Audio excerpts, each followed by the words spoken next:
My name's Kate Hardy. I'm Clinical Assistant Professor at Stanford University, and we've been coordinating the Prodromal and Early Psychosis Program Network, which is what you're here to hear about today, or PEPPNET, as our national early psychosis network that operates within the United States. So our symposium today will provide an overview of that, and then a discussion of the 3 separate work groups that we have within that network. And I'm trying to stall as I wait for my slides to appear, but they didn't do that, so I will wait.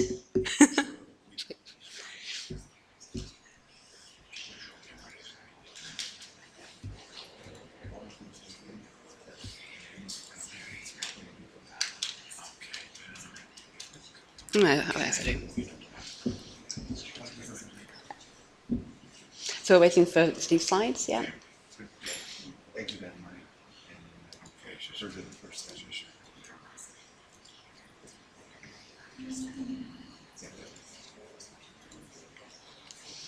So as the slides get set up, I'm going to introduce Professor Stephen Adelsheim, who's at Stanford University, and will be speaking about the overview of PEPPNET. So Steve.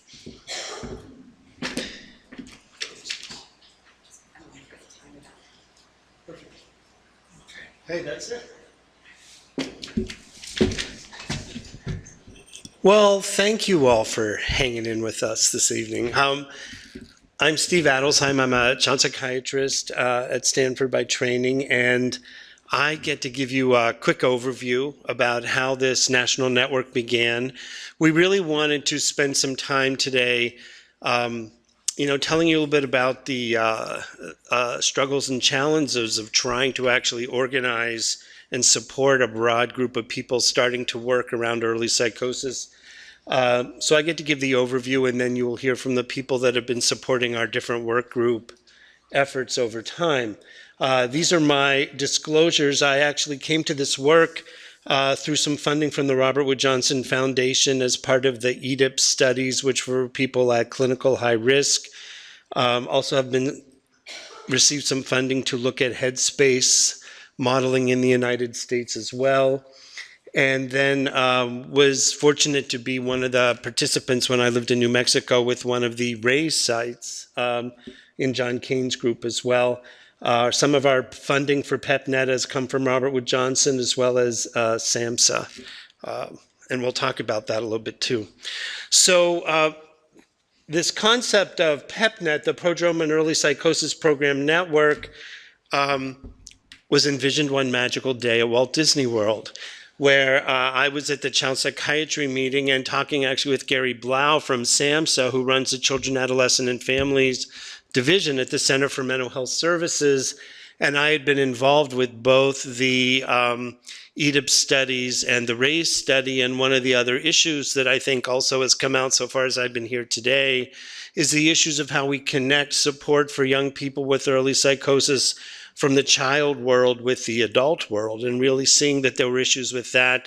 And we started talking about what it would mean to be able to really build a network linking clinical high-risk related programs with programs for people with the first episode, and how within the United States there seemed to be a split, both in terms of those programs, but also in terms of ages, and that there would be value in finding ways to build those connections more effectively.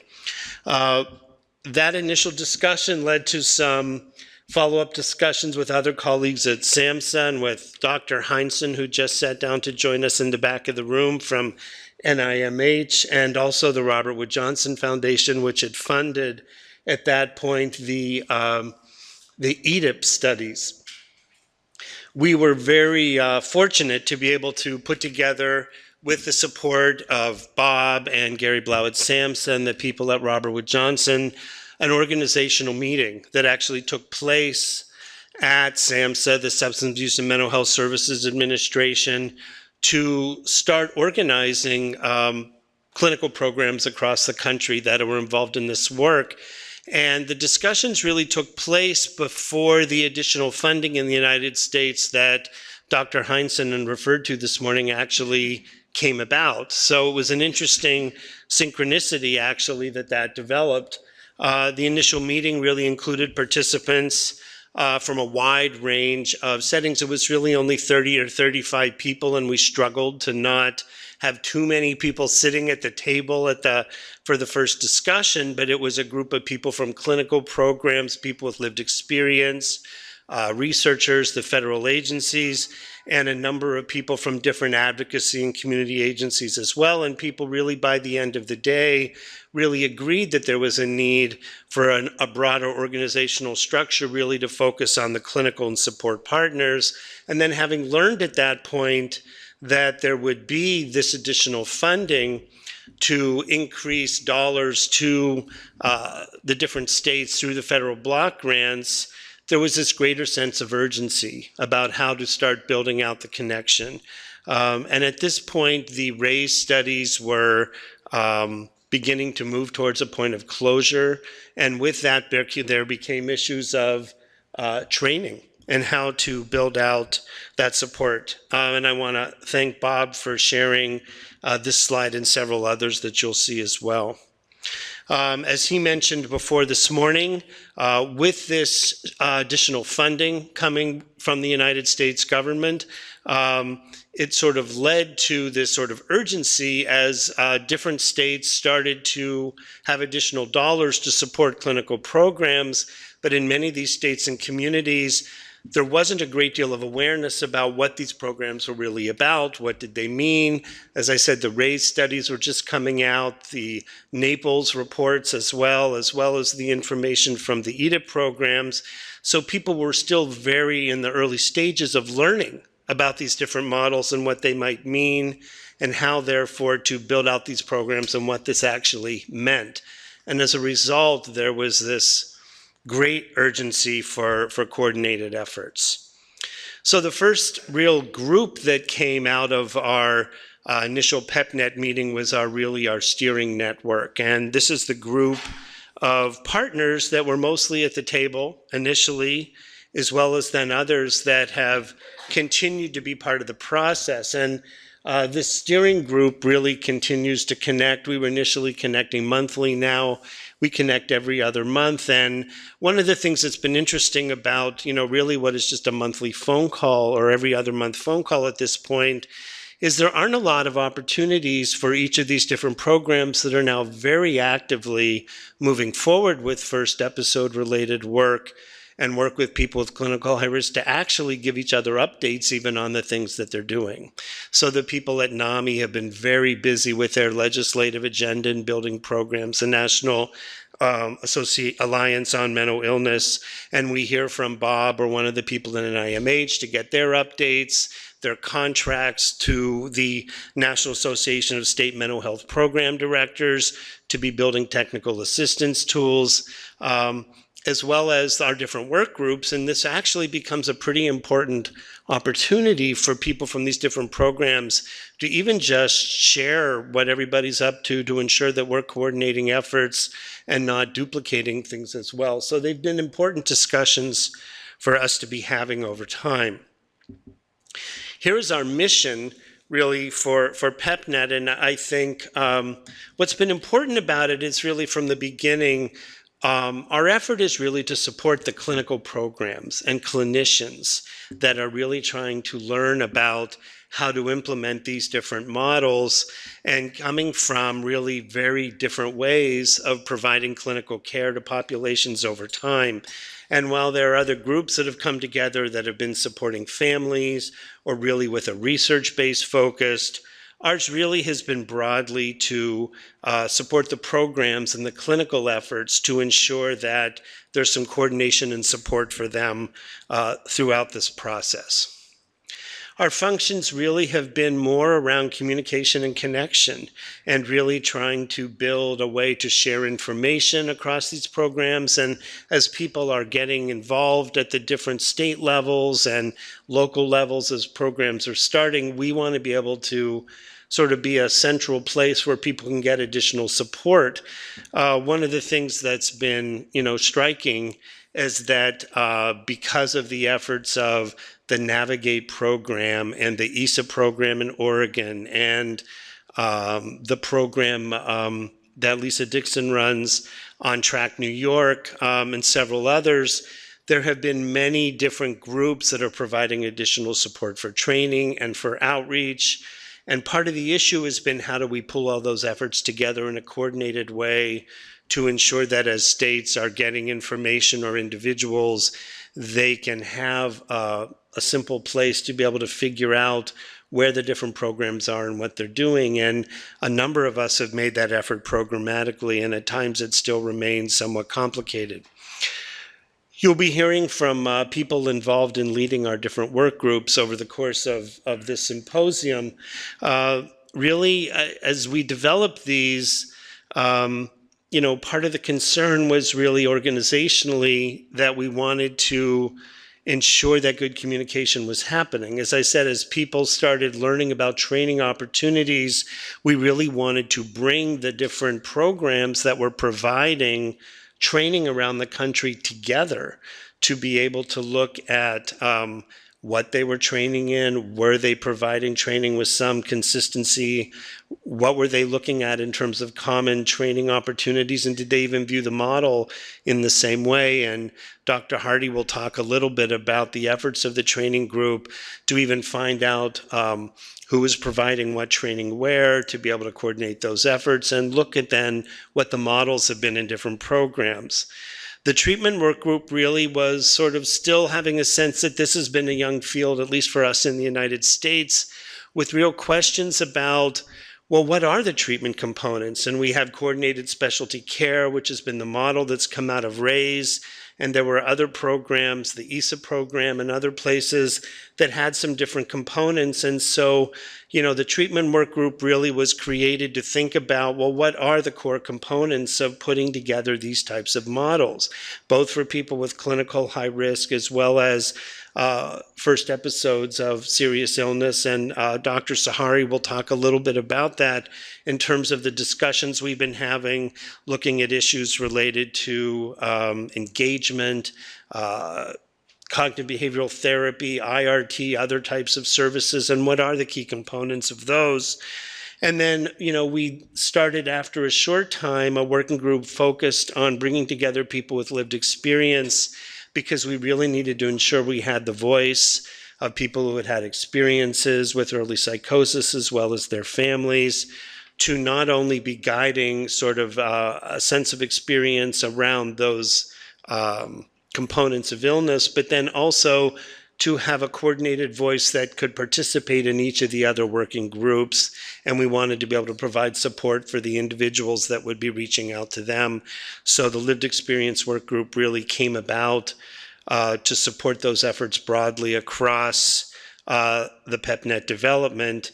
And then, as Dr. Heinsohn spoke earlier today about PEPPNET, our hope was to be able to partner with the development of PEPPNET and the ongoing data development and research-based efforts, and looking at the coordination around that in a partnership kind of way, so that as that training network is being developed, we can continue to help ensure that clinical and community partners are involved at the table and are supporting the voice of the community members as PEPPNET continues to roll out over time as well. Some of our core sort of national organizational efforts have been really just building a core website for support to be able to provide linkage, just even being able to build out a listserv nationally and for each of the work groups to ensure that the national communication is happening across the membership, and being able to ensure broad outreach takes place, and to give people a mechanism for communication nationally as people are learning about programs. It's been interesting over the last few months. Actually, the listserv use continues to grow over time, so that's been an exciting thing for us. We recently started a newsletter where we're highlighting a particular program around the country at each newsletter issue, so people can learn really from the expertise of people at different programs, learn about the different webinars and national efforts that are taking place, because there are so many happening so quickly at this point in our country. It's been important to be able to reach out and communicate and link all of those as well. And then also just really continuing to try to support a clearinghouse kind of effort to be linking different programs and partners around this work. I want to briefly speak about the funding issues because it's been really probably some of the most complicated aspects of getting this going. Our core organizational infrastructure has been in our Department of Psychiatry at Stanford. And that really, I think, began through some of the initial conversations we had in partnership with SAMHSA. And then later we received some funding from the Robert Wood Johnson Foundation to support on a small scale sort of an organizational effort for 1 year, which we then sort of stretched out over a period of time. We've received some consistent support, again, through the technical assistance teams working with the System of Care Network at SAMHSA, but really at this point have struggled to figure out our finances going forward. It's been tricky to see how to support this as an organization financially. Our role has been important, but we're sort of not a research technical assistance center. We're not we're serving in a vague membership kind of capacity. We've thought about, do we move towards dues or membership fees or things like that, but I think have really not been ready to sort of move in that direction. And so for the most part, really, our department has continued to sort of fund us as an ongoing way. And as Bob showed this side earlier as well, with these increasing numbers of programs continuing to develop across the United States with huge estimates of states with programs, coming up over the next 2 years, I think there's a sense that there will be maybe even greater value to what we're trying to do in terms of coordination and support. I think the issue is going to continue for us to be how to be valuable enough to our partners to be able to sustain us over time as a networking type of organization. It's funny to get paid to be the glue sometimes that's sort of bringing people together, and that's what we're, I think, struggling with a little bit about how to do that. You get a sense of our membership here, which is continuing to grow. Every couple of weeks, we probably get another 5 or 10 new members sort of joining on and connecting and getting additional information. And so we'll end up seeing how we do over time. I want to thank a few people who've been really critical to this effort. Vicki Harrison has been our program manager back at Stanford, and Elizabeth Santana, who's been sort of supporting each of our different work groups. Gary Blau and Bob Heinsohn really sort of on a federal level really supported the development and have continued to give us great guidance and support along the way. Jane Lowe is the person at the Robert Wood Johnson Foundation who really was at the core of the EDIP site development and continued to support our efforts going forward with the development of this. And then we have some of our work group leaders here that you'll be hearing from, but frankly, they've been doing this really on a volunteer basis in sort of supporting these networks. And Kate Hardy and Tamara Sale have really been amazing, and Kate will talk about their organizational efforts around the training work group. And Vinod is here to represent him and Lisa, who I begged to lead our treatment work group, and they were so kind to do it. And frankly, their leadership has been really amazing and critical. And Doug Nordzi will be speaking on behalf of the people from the Lived Experience Work Group, and he joined us last November and has been a wonderful partner and has brought great experience to us as well. So I will stop at this point and hand things back to Dr. Hardy. Thanks. Thank you. Okay. Thank you. Got time for a couple of quick questions if anyone has anything. In that case, we will forge ahead. And I was going to go and take the stand, but I shan't because it's actually Dr. Strahari's turn. Let's do that. That makes far more sense. So I'd like to introduce Dr. Vinod Strahari, who will be talking about the treatment work group as part of the PEPPNET network. Yes.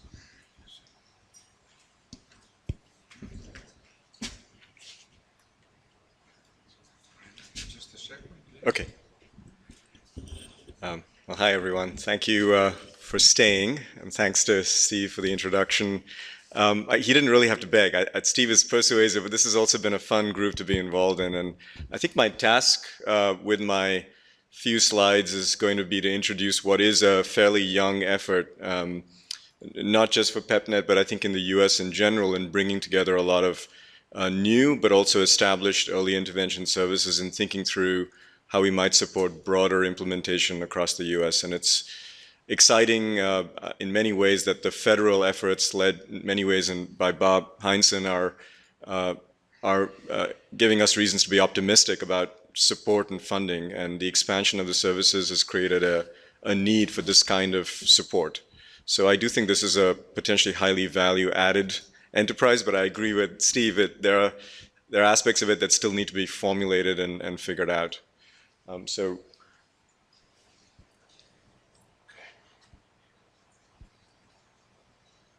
I could go without slides if it's a...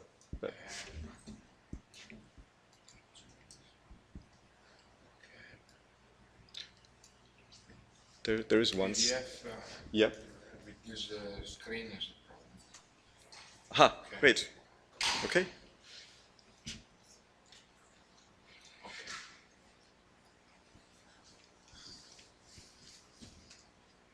Can I advance or?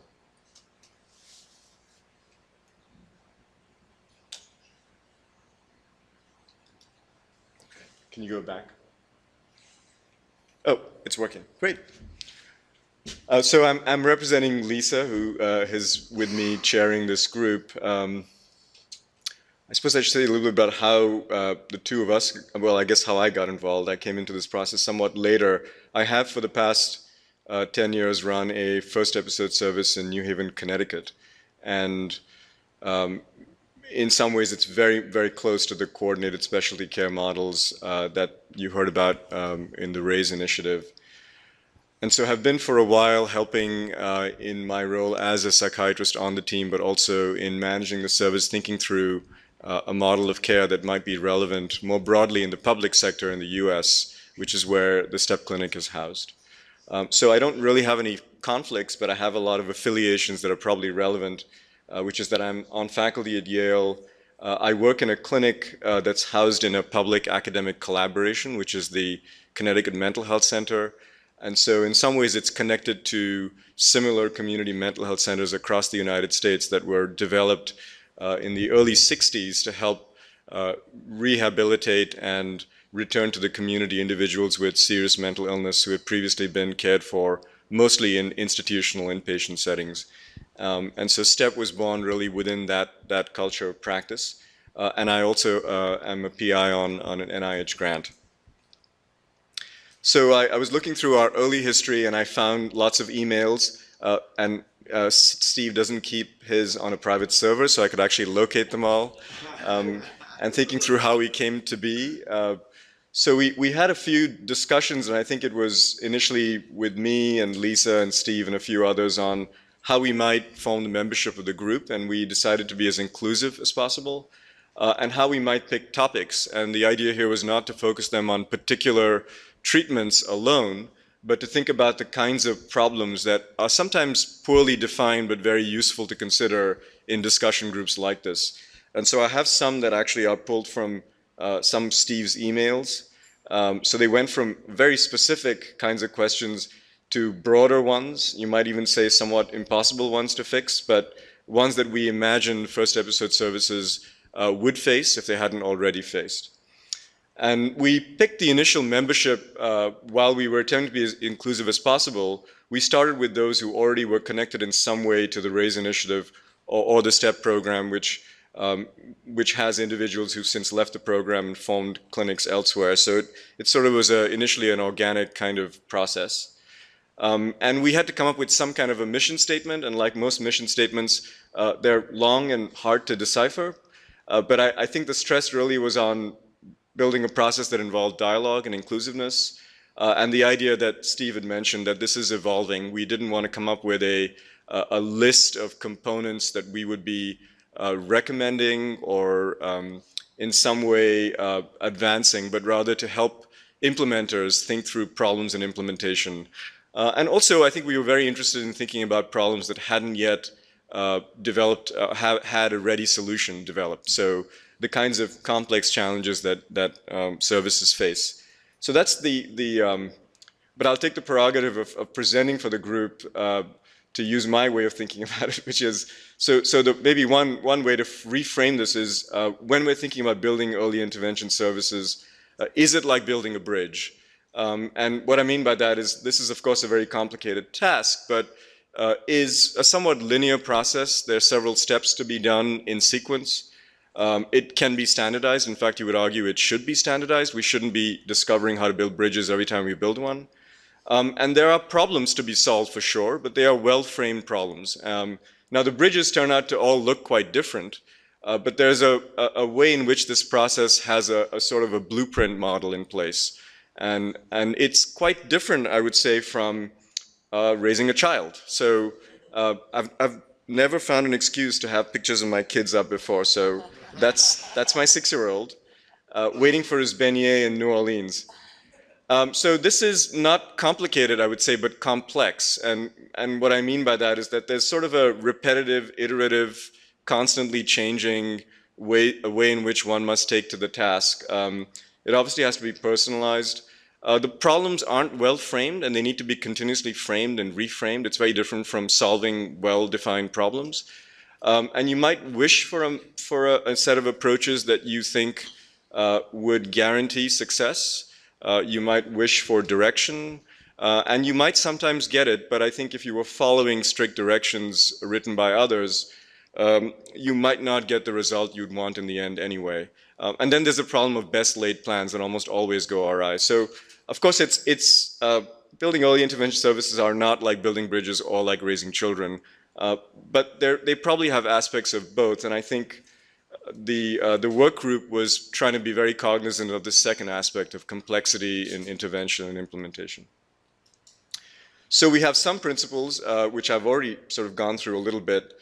We wanted to make sure that we were thinking broadly about program goals, and by that we mean things such as improving access to care, which can be a very parochial, local, complicated issue, but is of course very relevant to improving outcomes. As we've heard repeatedly, this variable of delayed access, the duration of untreated psychosis, can have a significant impact on outcomes. And as the TIPS group has shown, it can have a very persistent impact, as many as 10 years out, measurable differences in outcomes based on how quickly people came into care. But these are difficult problems for early services and even older ones to address, and involve broader discussions about local stakeholder groups and how a clinic might serve a role to integrate local practice. We wanted to make sure that we were grounded in empirical evidence, but we were also quite aware that for especially problems that are local, but also problems that are poorly framed, there's likely to be very little standard empirical evidence available. And so the idea of valuing practices and particular approaches to see if there would be lessons learned across sites was an important principle for us. We hoped, I guess this was part of my wish for the group that still in some ways needs to be addressed, is that we come up with some sense of benchmarks by which we might, as a community of practitioners, keep ourselves to a standard that ensured to some degree that if you showed up at a first episode service within PEPPNET anywhere in the United States, that you'd receive a certain kind of quality of care that would guarantee that your son or daughter or spouse or parent would get outcomes that you would expect from a higher quality service. And so coming up with what those benchmarks would be that would be feasible and aspirational, I think is going to be an important part of our discussions. So the members, this is a difficult slide to read, but mostly to remind myself that first, of course, this is not a comprehensive list. We've had several more people on our calls than I'm listing here, but these were the individuals who in many ways contributed to thinking about the topics and engaging speakers to provide webinars on what ends up being essentially a video conference with various people on the phone. It's open, so people can come in and out, but it also, the group we have represents a variety of individuals, many of whom you've heard about already, leaders in clinical services, clinical researchers, but also individuals who represent lived experience with mental illness. We have Darcy from NAMI, who can bring us the perspective of caregivers, family members. So this is the group that, of course, with Steve, and I consider Kate to be a part of this group, although she's not technically in this, who've helped us think through sort of strategic issues on how the group might be useful within the larger PEPPNET umbrella. So I wanted to give you a flavor of what we actually did. These are topics of the presentations we did. So you can see optimal family participation. We invited individuals that we thought might be able to present models of approaching these problems who had also had experience in implementing these models and could entertain questions and ideas from the participants on the video conference about how to actually implement these in their sites. So I won't read them all, but you'll see that we're covering familiar terrain from many coordinated specialty clinics. The tenor of the discussion often is, for example, in discussions around IPS, how to better integrate it with supported education approaches. And this is a challenge for the field, and I think there were very useful ideas about how different programs have tried to address this challenge. So we had Kim present on something that I think Navigate has pioneered in terms of a structured model for individual psychotherapy in coordinated specialty care clinics. Engagement, so this merited more than one session. We had another one. We could probably spend many, many sessions on this challenge and thinking about strategies. And we will soon be hearing about personal therapy, which was developed at Pittsburgh as a way to treat individuals with psychotic illnesses. So you're hopefully getting a flavor of the kinds of topics, and many of these are brought up by the members or the visitors to the group.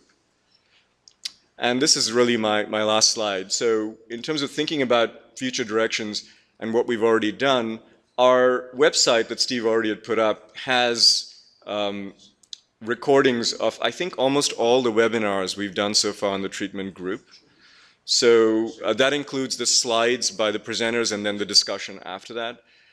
Lisa has been leading the charge on coming up with some summary documents that aren't yet posted but will be available to anyone who's interested.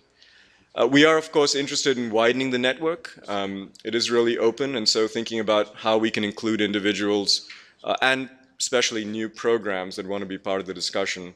And then what I'd mentioned earlier about defining benchmarks that I think fits in terms of its principle with the PEPPNET idea, and thinking clearly about how we might support clinics, gather outcomes and information about the individuals they treat in a somewhat standardized way that might allow us to share lessons across sites and also assess the quality of care across the US. So I'll stop there, and thank you for your attention. Hey, so thank you. Any questions for Vinod on treatment work group? Yes, hang on, you need this, it's a thing. Thank you for the talk. My name is Nikki Medioun, and I'm from Indiana University. And I think that earlier today, I'm not sure if you were able to attend the Fidelity Symposium this morning. Were you there? Yes. Okay. Yeah, and the woman from Canada really brought up a good point about fidelity in using telehealth or in rural areas. Do you think that that could be added to the discussion of the treatment working group?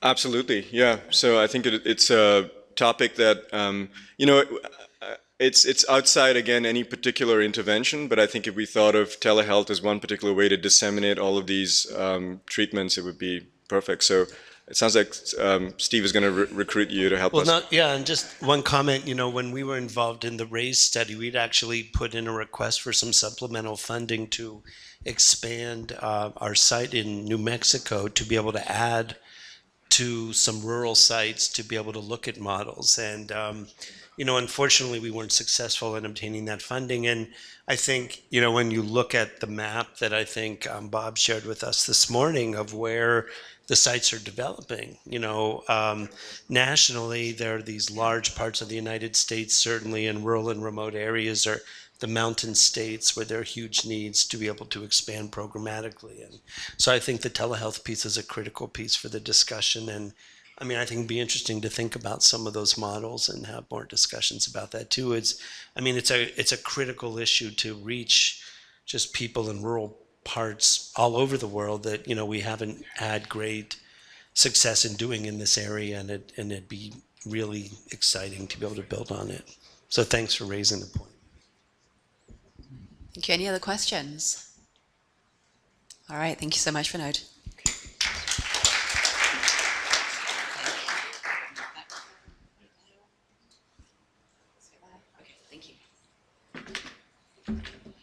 Okay, so I'll introduce myself. I think this is okay. So I'm Kate Hardy, clinical psychologist at Stanford, and co-lead the Training and Technical Assistance Work Group with Tamara Sale, who you've already heard a lot about. First of all, I'm curious, who in the audience is from the United States? Raise your hands. Okay, so I'm talking to the right people. This is good. How many of you are members of PEPPNET?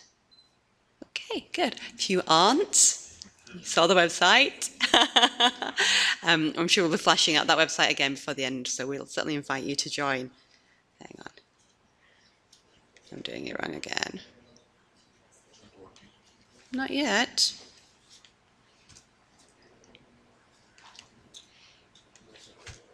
It went. We're good. We're good. So, I'll give a little bit of a background to the training and TA work group, what our goals were in developing this, the format of our meeting, the products that we've been working on that we've developed thus far, how we interface with some of the other PEPPNET work groups, the challenges that obviously we inevitably face as a group, and also some of our kind of exciting thoughts about future directions for the group. So just in terms of background, I think Steve already touched on this a little bit, but we're very aware within the establishment of PEPPNET as this national network of these pockets of training that occur across the United States and the development of different TA products, which in essence was leading to some duplication, and there wasn't a whole lot of coordination or communication between people doing this. Often it would be places like this, conferences, bumping into each other, saying what you're working on. Oh, I'm working on that too. And obviously this is a great place and a great way to form those collaborations and those networks. But we're really looking for something that was much more sustained. And so having a training and TA work group specifically was going to fill that role. We're also aware that community agencies were implementing early psychosis intervention and often pursuing hybrid models in doing so.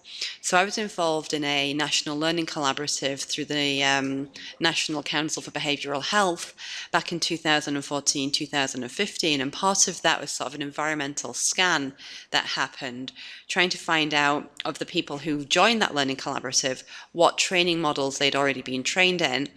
And what was really striking as part of that was oftentimes people were using and sort of picking different pieces of training, creating this hybrid approach that really fitted with what their needs were. But that very much differed from the developers who had intended their training model to be the sole training or the sole intervention that was going to be delivered. And with this, given that this sort of hybrid was evolving or emerging, what we were not seeing was a lot of coordination between different training agencies. So again, there was these sort of pockets of training happening without a lot of communication occurring, leading to duplication of TA products and no identified forum to discuss these training and TA efforts. So one of the first things that we did as we came together was to develop goals, and I won't read these, you can look through them yourselves, I'm just going to touch on the highlights.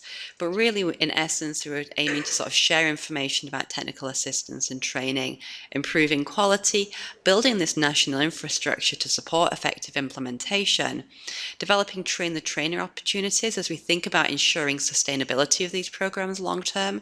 Obviously, a program is not going to be sustainable if it's reliant upon an outside agency to come in and provide what is essentially very expensive training on a regular basis. So recognizing that as something that we needed to address within our group. Discussing the adaptations of training, because when we really thought about, well, what are some of the reasons why these hybrid models occurred, talking to individuals or talking to agencies about this was a sense that the models didn't fit what they needed as an agency, and the only way they could create that was to create this hybrid. And so in order to address that, what adaptations do we need to make to the models that are out there? And then as part of this, coordinating with the other groups to ensure sort of more of an integrated approach. We have a number of different work group members, and again, I won't read through, but you can see Any given meeting will have any number of those. Sometimes the meetings are larger, sometimes they're slightly smaller, but lots of representation from academic settings, from community agencies, from federal agencies. In terms of a meeting format, we meet once a month via video conferencing or telephone conferencing. In fact, I think I've met a couple of people here today who I've never actually met in person, but have spoken to a lot over the last 12 months. We typically share training and TA updates as part of the meeting, requesting support around specific training and TA challenges. So we might ask group members to say, is there a specific challenge or topic that they want support on? And then discussion around the group projects and products we'll be working on. We tend to stick to that outline each month. I think, given I'm a CBT therapist, we tend to be fairly structured in our agenda setting, which is the bonus of CBT. One of the first things that we worked on as a group was sort of addressing the question that we didn't really have a good sense of what training efforts were occurring in a coordinated way nationally. And so we put together a survey and surveyed all of the sites that we could identify that were providing training in the United States. And we had 11 respondents, and we were fairly confident that we captured everybody or each of the agencies, not individual people, but agencies or groups that are providing training with those 11 respondents. 9 of those were agencies providing training in TA at the time. One was an individual providing training in TA independently, who wasn't affiliated with an agency at that point. She is now. And one agency in the process of developing training in TA. And some of the responses kind of broadly spoke to the fact that this training was being provided to a range of recipients, including nonprofits, academic departments, government agencies, behavioral health agencies. And I think the overwhelming conclusion that we came to through this training survey was that the demand for training massively outstripped supply. I think, in fact, one of the respondents said at the point of the survey, and this happened back in spring 2015, they had closed to any future training requests because they just didn't have the resources to accommodate them. One of the things that we developed as a result of this training survey was this kind of tiered representation of the training that was being offered. The base or the foundation of this tier was what we would consider to be initial TA calls, technical assistant calls, and webinars, where there would be sort of a dissemination of general information about early intervention, what that looks like, what the background and the history might be. There's no or very limited evaluation of the implementation of this. It's much more informal, it's much less structured. So the second level on this tier was the in-person training that would occur. This would be about professionals or trainers going into an agency, providing training in specific topics related to early psychosis or into the model on a whole, but without there being any evaluation of the implementation or any feedback or really kind of a standalone training, maybe some sustainability piece, but very limited. And then the top of this tiered approach we would consider to be sort of the in-person training plus. So with this, everything that's happening there in the middle layer, the kind of the actual training that's occurring. But we would also see practices such as a pre-training needs analysis. So that being about really discussing with the agency who's commissioning the training, what is your site like, what are the resources, what's your diversity and ethnic makeup, what adaptations might we need to make to our training in order for this to really fit your agency. The trainers might also be supporting the agency to access funding, to identify and locate it, and to apply for it. There would be a fidelity monitoring piece and evaluation of the training itself, and then efforts to ensure sustainability that would also be evaluated. So this was really kind of like we would consider to be the gold standard of the implementation. Now, this wasn't happening in every situation, and when we looked at why that was, this was often because it would be down to the resources and the funding that the training agency was able to, the agency commissioning the training was able to come up with. Another project that we have developed as part of the training and TA work group is this training directory, and this is a screenshot from our PEPPNET website. I suspect we need to add a few red blobs there, and the red blobs are the sites and services that are in existence in North America. But we have we have added to this these blue squares that you can see, each of the sites that are currently offering training to agencies wanting to develop an early intervention site. And so I think kind of one of the difficulties that you can really see here is going back to what I said earlier, that the demand massively outstrips the supply. And in fact, we don't have every site on there providing training, because some of the sites that provide training only do so specifically to their state. So they didn't want to be on that directory because they don't need to be contacted by other agencies outside of their state, because it's not something that they're going to be able to provide. Another piece that we've been working on through the Training and TA work group has been with the National Association of State Mental Health Program Directors, this CMHS-sponsored informational products. And these were all the products that were developed in 2015 as part of that collaboration. Now, how the Training and TA work group worked within that setting was that representatives from NASHBID would come to the group and to talk about sort of what might be some products that we could think about developing, where might the needs be. And so the first 4 on there that are in bold are all products that were developed by members of the Training and TA work group. And then given it was so successful in 2015, they got funding again to do it in 2016. And in the middle of November, we'll be doing an announcement of what products are going to be available this year as a result of this collaboration. And again, just in the last call, in fact, what we were able to do is have another conversation about what would we want to see in 2017, what are the gaps out there, what hasn't been addressed yet. And so we're beginning to kind of throw ideas around about thinking through rural settings, although that's already been addressed to some degree, looking at some of the training and TA involving peers and providers. So I'll talk about that in a second. What does first episode psychosis service provision look like in a military setting, for example? So all these are things that we're looking at coming out of this collaboration next year.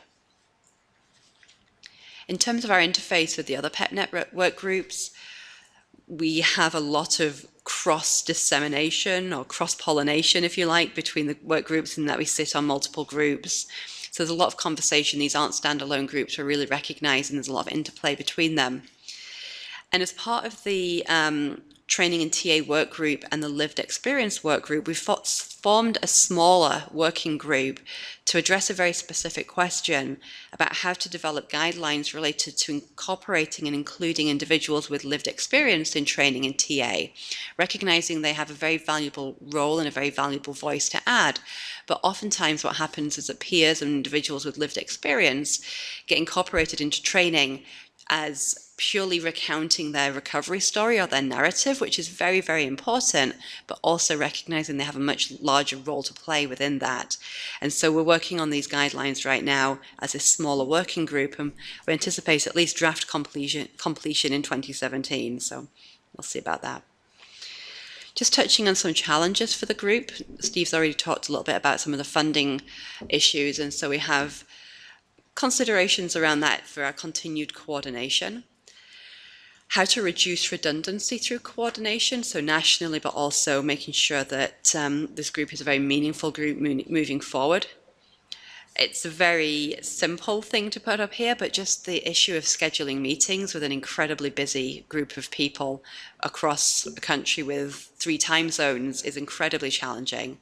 And then how to address this piece around supply and demand, recognizing people's very busy schedules. Challenges that we also want to address in the group is how to upscale teams where they're unable to do the full model. And I think that comes back to your question earlier about what does this fidelity look like? What about the telehealth piece? Dissemination of information from group meetings. We take minutes, we post the minutes on PEPPNET, but realistically we recognize that very few people are going to have the idea to go and read PEPPNET training and TA work group minutes on any given day. So it's how to make that the products and the information coming out of this work group meaningful so we can disseminate it in a way. It is meaningful, it's very interesting, but we have to make it in a format that is accessible to people. And there's very limited diversity in the group as well, and we recognize that and want to address it.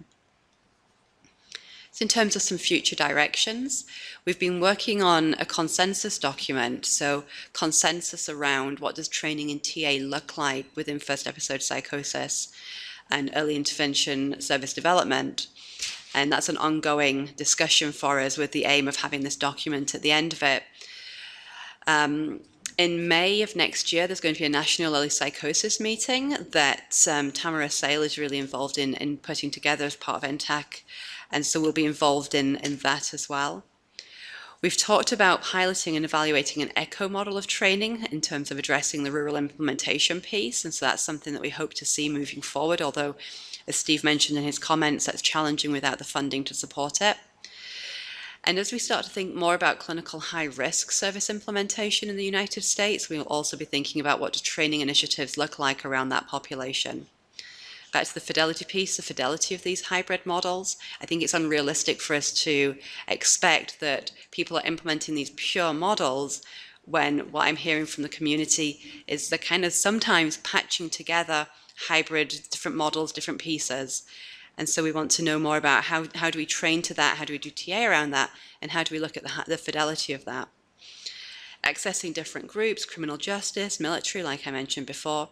And then what does sustainability of training look like for mature teams? We put an awful lot of effort and consideration in how do we train nascent teams, how do we help them evolve from nothing to the first 2 years, but then what does sustainability look like 5, 10, 15 years in for these more mature programs?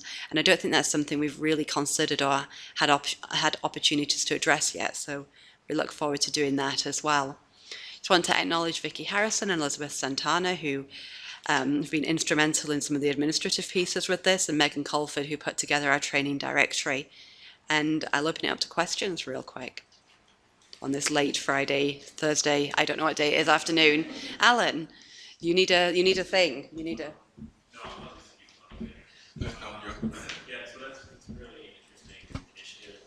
We need it for the recording. Yeah, there's a recording and there's a micro. I got told very sternly there has to be a microphone.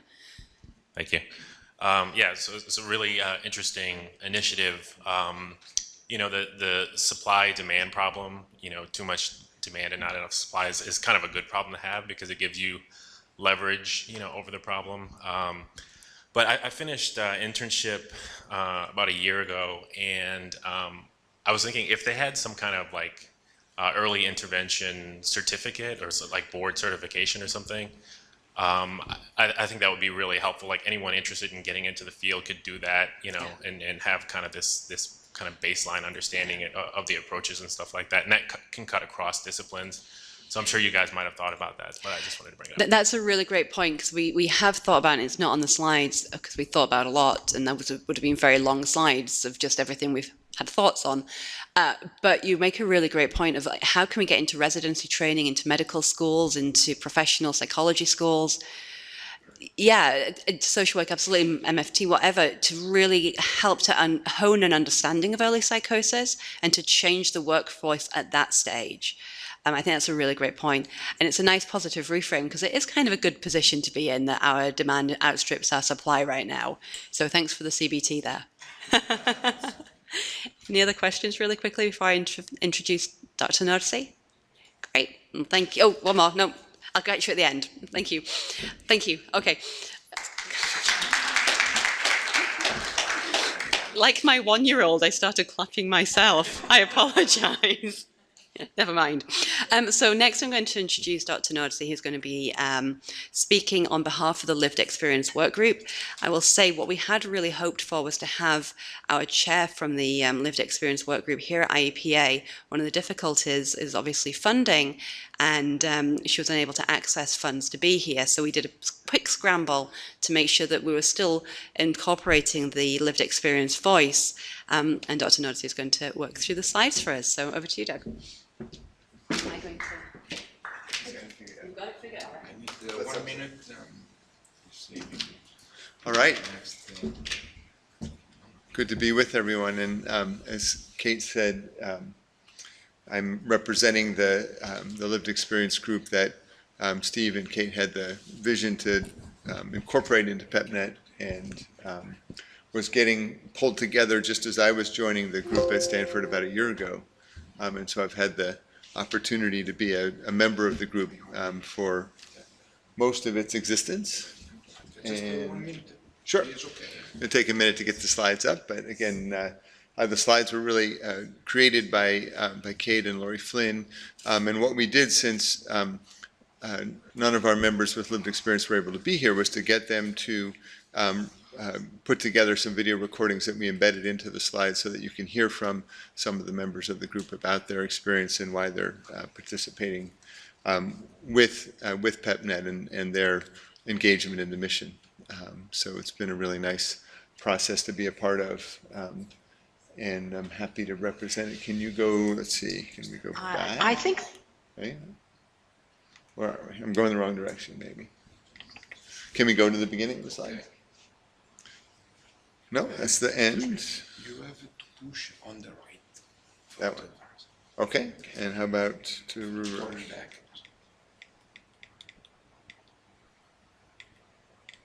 There we go. Okay, so that's the introductory slide, and we'll go right into introductions of some of our group members. I'm Lori Flynn, and I am a family member. I was the National Executive Director for NAMI for 16 years. I ran a program at Columbia University for almost 12 years in early detection of depression and suicide risk. And I'm currently on the board of NAMI New York City, active in Alexandria, Virginia, where I live with the Suicide Prevention Council and a health partnership. So I've moved into volunteer roles, but continue to be very passionate about the outcomes for individuals with psychiatric disorders. My name is Danita Diamata. I am the director of PeerLink National Technical Assistance Center. It is under the umbrella of Mental Health Association of Oregon. Both the organization and the project that I work for are peer-run, meaning everyone who is in any leadership role, and the majority of the employees are people who identify with lived experience and mental health challenges, as well as the majority of the board. So I'm proud to do this kind of work. All right. Hey, my name's Stephen Daw. I am a certified peer recovery specialist in the state of Virginia. I've been a peer worker for about 10 years, and what I do as a peer worker is provide support to any peers who so desire. And I use my lived experience of mental illness and recovery and my training as a peer worker to do that.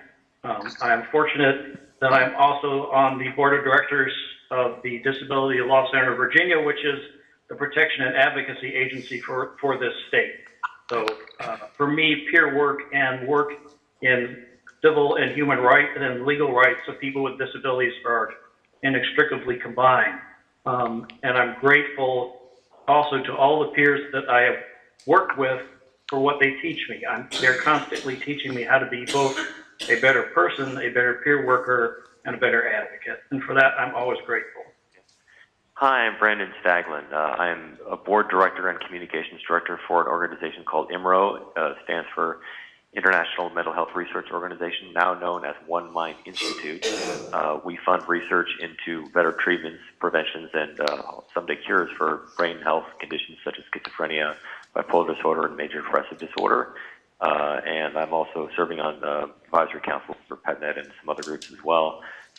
So that's me in a small nutshell. My name is Michael Haynes, and I currently work as a peer support specialist in the Early Episode Psychosis Program, ESA. This stands for Early Assessment and Support Alliance. All right. So those are several members of the group, which formed in 2015, again, out of the desire to incorporate the voice of lived experience into PEPPNet. And as you know, as you heard, both in this work group that focuses on that, as well as embedded in several other work groups. The formation of the group really came out of networking. So members of the steering committee offered suggestions for prospective members, and there were phone interviews, I think that largely Steve did, in order to gauge interest and help people understand what the commitment would be. And then the first monthly meeting started almost a year ago, last November. with the structure as both a standalone working group as well as the representation on other groups as we talked about. And the makeup has been both family members and individuals with lived experience of mental illness themselves, and peer advocates from community-based organizations, as well as actually the three of us at various times, although primarily Kate and I are with the work group right now.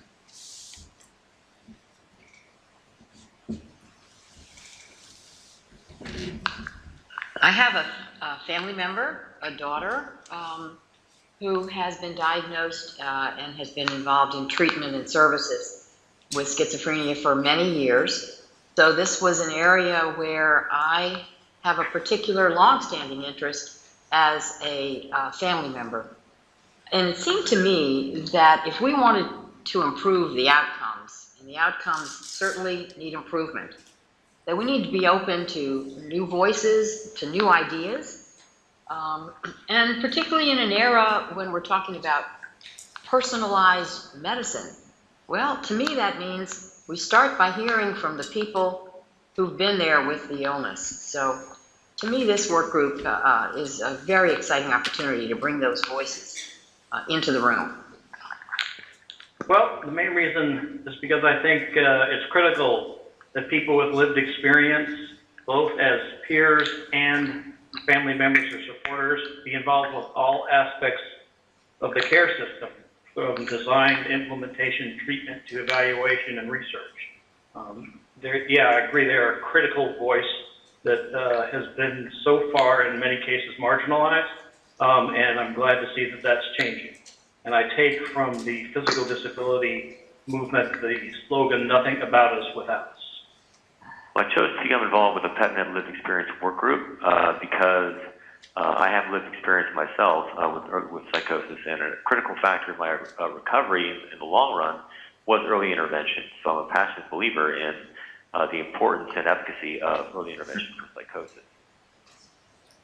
I decided to become involved with PEPPNET Consumer and Family Work Group because I think it's important to have a standard for first episode psychosis programs across the nation. With the recent block grant allocating funds towards a first episode psychosis program, states are looking for information on how to move forward.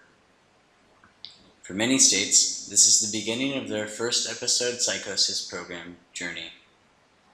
My experience through the IEPA program saved my life. I know there are and have been many folks that were unable to receive the same kind of treatment I had, maybe because it was unavailable to them, or simply all due to the fact that they lived in the wrong state.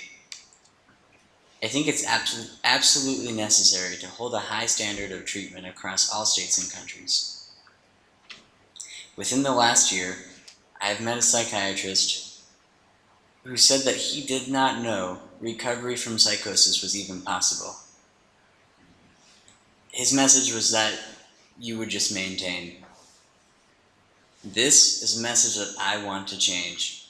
I want everyone to understand that a diagnosis of psychosis does not have to be a life-ending diagnosis, but rather a bump in the road. Okay, so some nice messages from the folks on the work group. Again, the goals of the work group are to raise awareness of and incorporate best practices in working with families and people with lived experience across PEPPNET and the various working groups, and to help educate and engage consumers and families on clinical aspects of care, so that sort of crosstalk, helping to engage, recruit, and promote early intervention programs more broadly, as well as to provide input on all of the PEPPNET resources that are available to peer and consumer programs. And then finally, to recommend resources and organizations and people that PEPPNET can interface with in order to inform efforts from a lived experience point of view. And so then we asked our work group members, why do they think it's important? The reason why I think that it is important to have people with lived experience on these kinds of work groups and representing and being at the table is because I don't think that you can have an honest conversation about how people can recover without having those very people who have gone through the journey of recovery themselves there. I think you have to have them be part of the conversation and be part of every conversation that has anything to do with the ultimate change of mental health system. See, it's important for people with lived experience to be involved in PEPPNET because people with lived experience have their unique perspective on what it's like to go through psychosis and early psychosis. And there's a lot of nuance there, and it varies from person to person. And so the more people with lived experience that can be involved in any mental health enterprise, the more accurate and honest the treatment and policy and to help people with psychosis. And beyond that, people with lived experience have, I think, a unique form of passion for helping others with similar conditions because they experience it themselves, and that's certainly an asset and motivation to work on the issues that are involved with early treatment for us with lived experience. So I think that's a large part why it's important for us to be involved.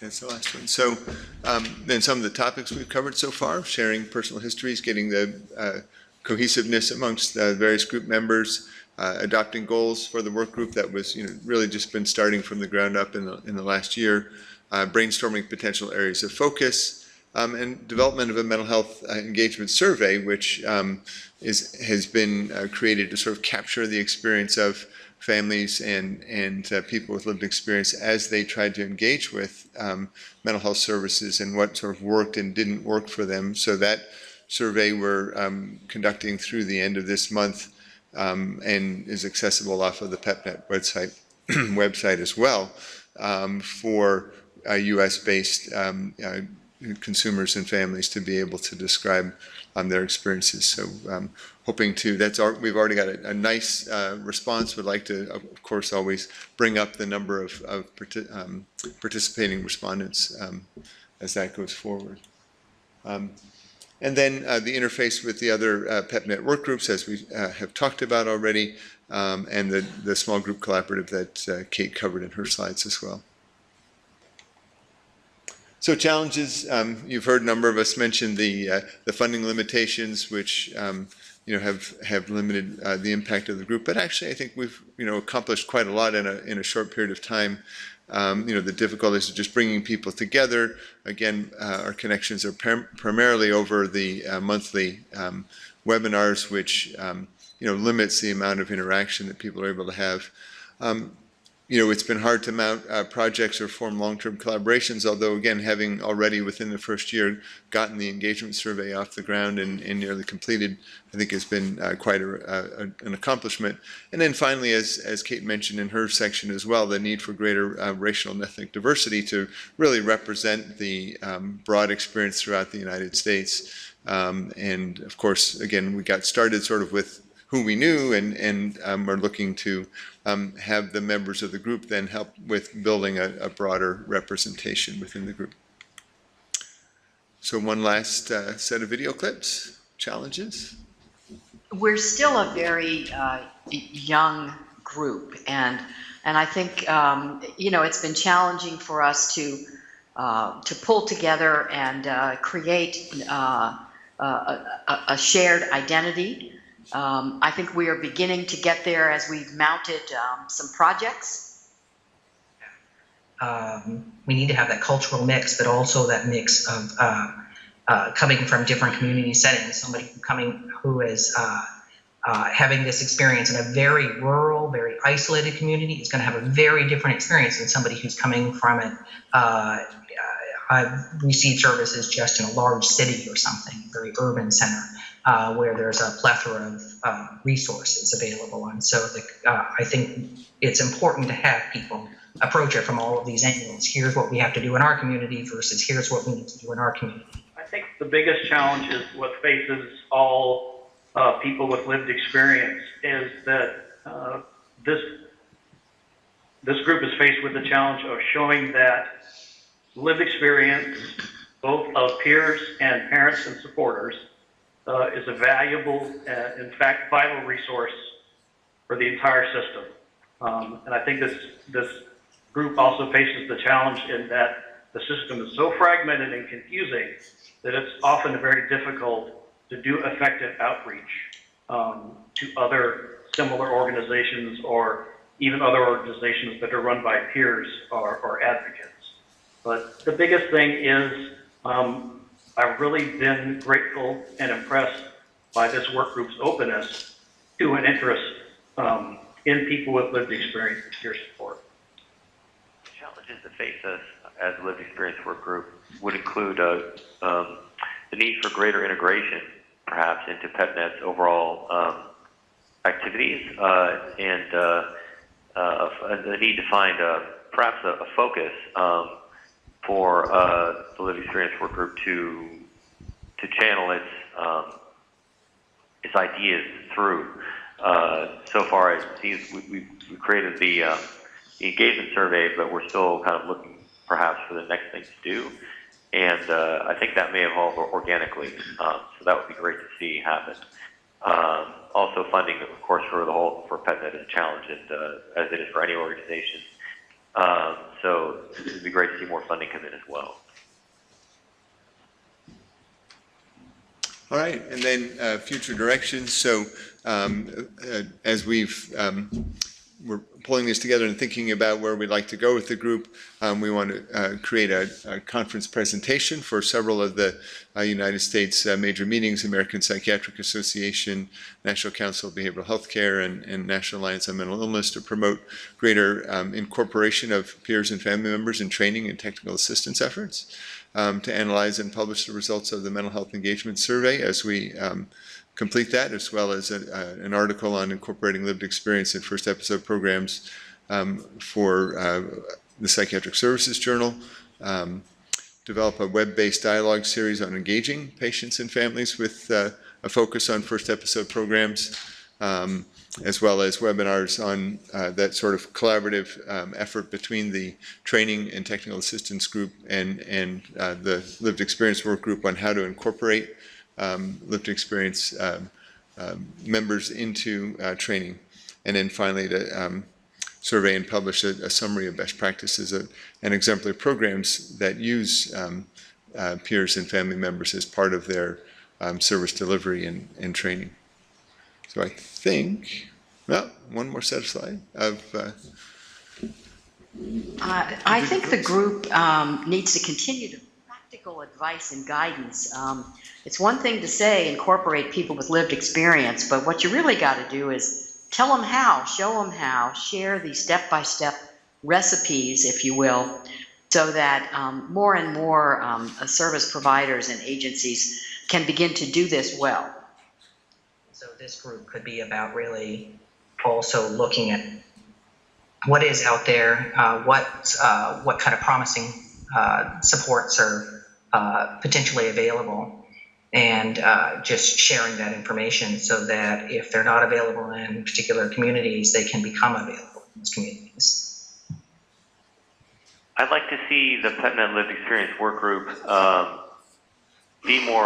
be able to be more active in outreach to the broader mental health community.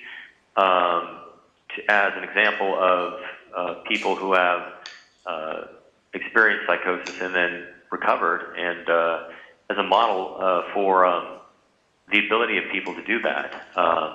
And that could be a means of shifting the conversation in the mental health community away from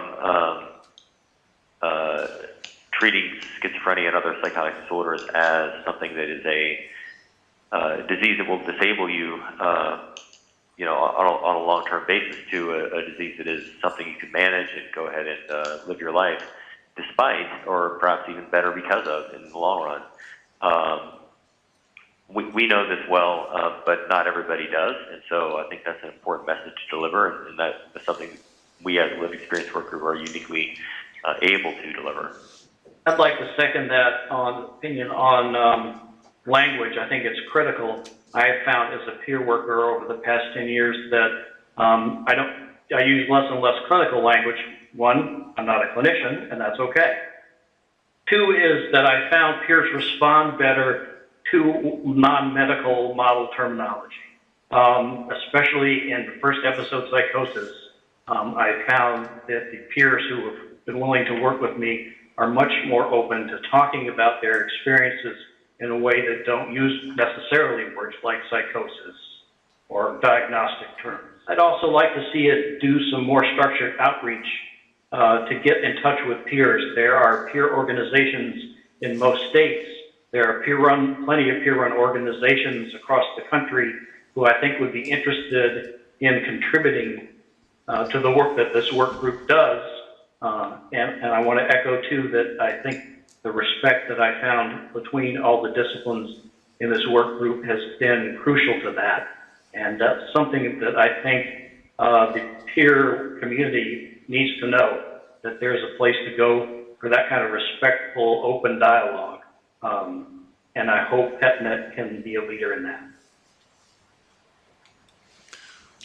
All right.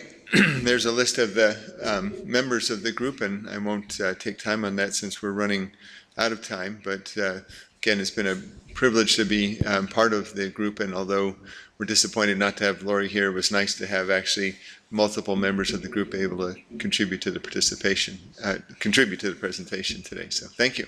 Thank you. Okay, any questions for Doug on the lived experience work group or just generally on PEPPNET while you've got the panelists? Yes.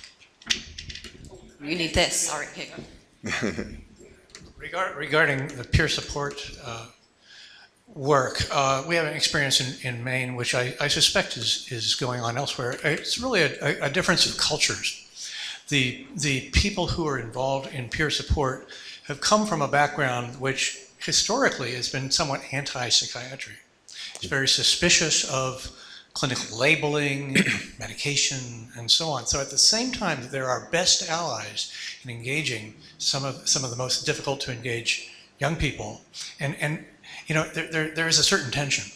For instance, they don't want to come to a team meeting sometimes because they're going to hear things that they see as too much information. They don't want to know about some of the background that we think maybe they really ought to know. And so, and even as I hear it in my own voice here, I'm talking about us and them. You know, we're really making, I think, a lot of progress with that. I give a lot of credit to our team leader, Sarah Lynch, who many of you know, and she's a patient, persistent, nice person, and it's kind of working this out, I think, very, very constructively. But I'm curious what other programs have been through in this regard. Yeah, good question, and certainly in my own experiences, you know, I've experienced that tension as well. I think that's something we really haven't addressed in the work group quite so much, and actually might be another direction to go. You know, on our list of future directions is sort of how to, as you said, allow people with lived experience to play a role both in training as well as in service delivery, and to sort of both take advantage of their unique position, as Steve Doss was talking about, but also to manage their unique position in a way that helps to minimize that tension and a sense of collaboration, which I think gels with time, but it takes sort of dissolving some of that role differentiation and the us them thinking that you're talking about. Yeah. No, it's the problem is the language. So I'm a pharmacist. I work in a first episode clinic in Quebec City, French environment, obviously. I have developed with psychologists in the program an approach to talk about meds in another way, where we have videotapes of young people taking meds, talking about their own experience, very short videotape vignette. And I have their authorization to use it for academic teaching, and it was manualized and diffused and presented so it is in French and in English. But my question, I've been always reluctant, or I don't know if it's the right word, scared to put it on the net because it's a different, access, and I don't want these young, very courageous patients being stigmatized, and I don't want to harm them in their recovery functional process, you know. So I was wondering if your work group has discussed this, because it's so important in a way that those people have a voice on the net, but in another way you don't want to create any harm. Yeah, yeah. Great question, and certainly our work group members have stepped up and were volunteered to record themselves to be here in an international meeting. We haven't addressed that issue directly of sort of using consumer vignettes that would be potentially identifying, in a broad-based internet way. Again, a great question to the degree that people with lived experience are going to get involved in training, and if that training, of course, more and more is going to be, broad-based, available in a broad-based way and potentially on a web platform, then those questions of, exposure become greater. I think it's very powerful in a way that it's the patient themselves that talk about side effects, for instance, and their own experience. Right. And it's not only what they say, but also how they are. If they don't look like they are taking meds, they are, very normal people, it's very powerful for the others, and we have tested over and over. So I think it's the way to go in a way, but I'm still scared of. Sure. Well, I would think, as far as that decision that you're struggling with, that really involving those individuals in making that decision would be the most, the most important. And I would just add to that, certainly one of the things we've considered within the guidelines of how to include in training and TA, and we're in the process of developing those, but we've also thought about the role of the coming out proud training that's available in the United States, and I don't know if that's international, but really training consumers in how to disclose and talk about their narrative, impact of it, where to do it, when to do it, being more social media savvy around it. So it's something that we'll be incorporating, but I think it's a really great consideration, absolutely. And certainly an issue that comes up when people are doing supported employment or supported education is sort of how to reveal, or whether or not to reveal, but also, how to do that in a way that's successful for them. Yeah. Any other questions? Just jump, Nikki. As I heard you speaking, I just kept thinking, unfortunately in our state we don't have a peer program for First Episode, and I know that there's been other groups, again going back to some telemedicine stuff, but there's been some other groups that have been successful in substance abuse kind of group counseling for adolescents, and I'm wondering if possibly there would be any role in lived experiences with kind of linking these young people together across the country and giving them some sort of forum or venue where they can kind of reach out and form a community like that young gentleman.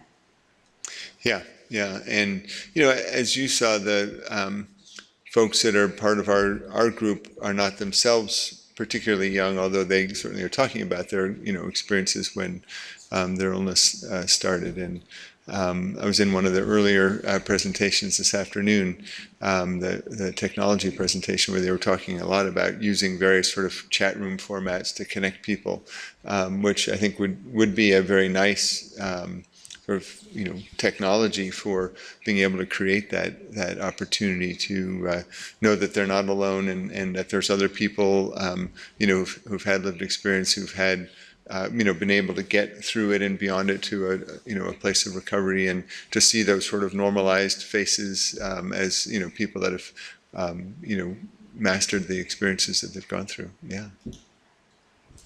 Any other? Yep. Do you think that the age of the peer in early intervention is an issue? That do you to what extent does this peer have to be relatively young to have his effect? Yeah. I'll open it. Steve, do you have thoughts about that? Okay. I think it's an excellent question. I think it's something we grapple with. Like, appear to what? Appear to the diagnosis, appear to the experiences, appear to the age. And yeah, I don't have a... Yeah. So I don't have a definitive answer, but I think it's some of the things that we've been considering. Yeah. I'll come to you and then. Oh, I'm getting me exercising tonight. Lovely. I guess I just wanted to respond to your comment about age. I'm from Origin, so we have a clinical program in the Centre of Excellence, and I think one of the things that we find is that age is critical because it's not about diagnosis, it's not about necessarily, whether you have psychosis or depression or anxiety, it's about that experience at that particular time in your life. And so we have a research council, youth research council, and a youth advisory council that work with our organisation to develop policy and advocacy programs, as well as kind of providing direct peer work. So I think it's critical. Thanks, oh, coming over there now. Hang on. Hi, I'm Ashley. In New Orleans, we have a new FEP program, and we're about to start with a peer who is not the same age, but has a 30-year history of schizoaffective disorder and hasn't been in the hospital in 20 years. And she's an LCSW and case manager by training before her first break. And then she became a peer support specialist. So she has a very eloquent way of understanding the symptoms and the experience. However, she's also on a high dose of clozapine, which gives me some hesitation just because she appears on medication. And so I'm wondering how this is going to play out. But I think for families, having her level of knowledge and ability to communicate about her life and her family experience is going to be really helpful for our patients' families. And I'm curious how it's going to translate to the patients themselves. But it will be definitely an adventure. But she has done some peer work with substance abuse programs and these other types of programs, and has found a real disconnect because she knows psychosis, and she's really good at reality testing and all of these kind of things, and that's just not the type of issues that she's dealt with working in these other types of programs that deal with these other types of illnesses. So this is her dream job, she says, So we'll report that next year. Sounds exciting. Thank you for sharing that. I think you raised some really good points back to the training, sort of integrated training of peers within. Yeah, absolutely. Any other questions? We're coming up to 6 o'clock and that lovely Italian wine won't drink itself. So. All right, well, I want to thank all of you for being here this evening, this afternoon, and our presenters. Thank you very much for your participation.